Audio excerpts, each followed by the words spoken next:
They're good. No, man. Jesus hang on. Christ. Here's my take on it. Yes, I understand everyone.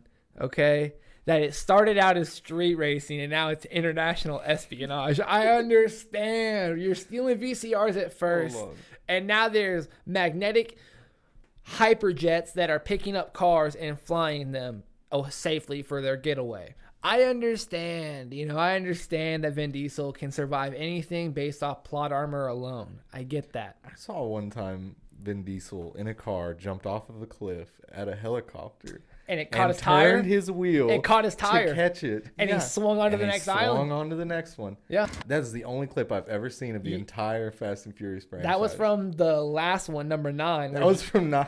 And that was because he was chasing his brother, long lost brother that they didn't talk about for 8 fucking movies. Never said a word. Not a Mia, none of them. He has a sister that they've never talked. Like the sister was there. Christ. She married Paul Walker and had kids in the movie. Okay. So that's where she brings in. She's been there since the first movie. And she's in this one and in the last one. She has a kid with Paul Walker. Like he's like maybe 6 in this movie, maybe 5. Okay. But man, what an incredible scene. They sent Ludacris and Tyrese. Yes, R&B sensation Tyrese and Ludacris himself to space in a souped up DeLorean with a rocket engine strapped to the top of it. And it was made by Bow Wow from the 3rd movie, Tokyo Drift. Bro. How can you not go see that? I mean, I'm sold. That's what I'm saying. I'm sold. No, Answer me this. Ludacris. Yes. How many has he been in? Let me think. 2, 5, 6, 7, 8, and 9. Oh, okay. So a few of them. Yeah. Has he made more money from the Fast franchise or like his music career?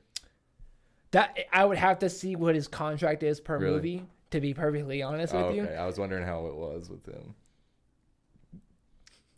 I'm going to say maybe. That's what I'm saying. Because he was smart like Vin, and he invested into the movies, like into the franchise. So he'll make money off the franchise every single time. Okay.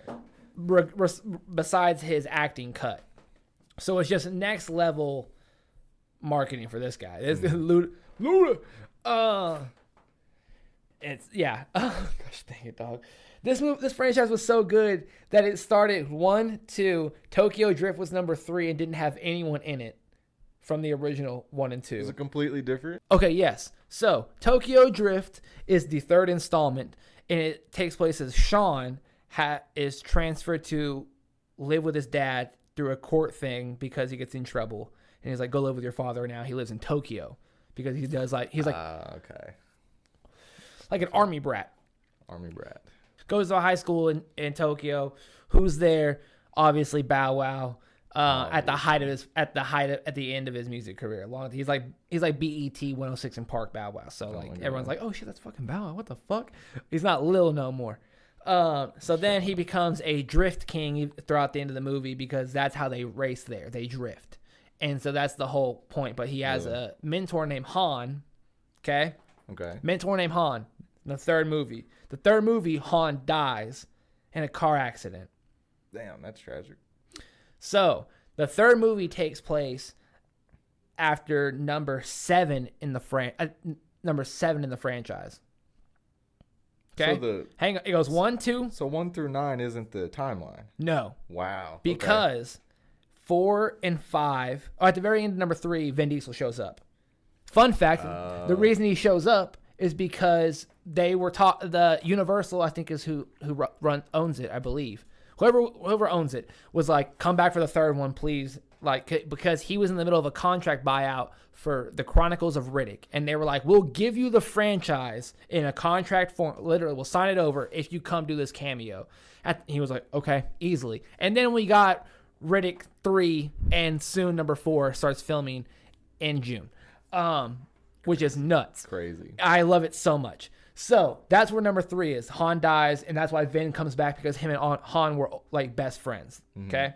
Number 4, 5, I believe, has Han. No, number 5 and 6 have Han. Okay, and you're like, what the fuck? Takes place a different time, or it's later on in the timeline. You see later on that Han faked his death. Okay? Of course. But he was attempted to be killed by Jason Statham, who was the villain of the 8th movie. Of the 8th movie. Okay? Mm-hmm. So then, Jason Statham's there because in number 8, his brother dies because he's the villain of number 8. So at the very end, he's like, Dominic Toretto, you don't know me, but you're about to. Or 7 and 8. Now 8 is Jason Statham. Okay? Finds out that it was all a fake death, and Han faked his death the entire time. You find out, I think, at 9 when Vin Diesel sees him again, and you're like, oh my God. But then at the end of number 9, Jason Statham's like working out. Also, Jason Statham and The Rock have their own spin-off movie where Idris Elba is a superhuman, almost genetically hybrid, where he's like beats the fuck out of them, and they beat him in the very end. It like had like over $1 billion. Like, it was a box office fucking hit. It was nuts. I'm mind blown. What the fuck? Kevin Hart made an appearance. Okay. It's a Rock movie. Of course. This came out, I think, right after the first Jumanji, right before the second one came out. Oh, God. Okay. You know what I mean? Yeah.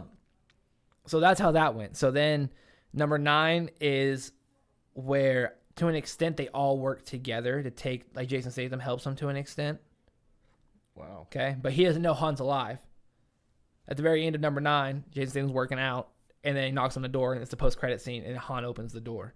Or that's the door, it's Han there. And so number 10, apparently, they're all working together, and they're sailing aside their differences. The Rock's not in this one because he had a contract. He didn't like Tyrese and Vin Diesel. Yeah. And they didn't like each other. So it's just a big, yeah. Even though Vin Diesel fought to get The Rock in there.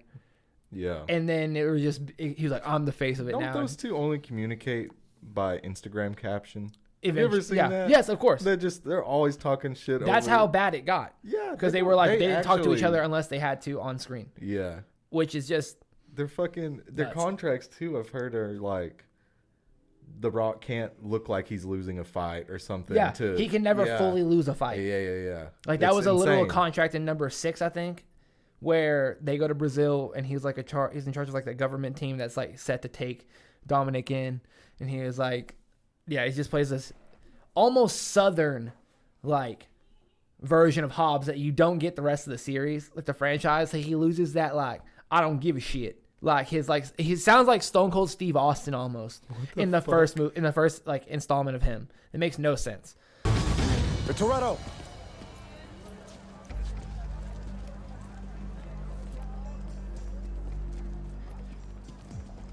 You're under arrest. Arrest?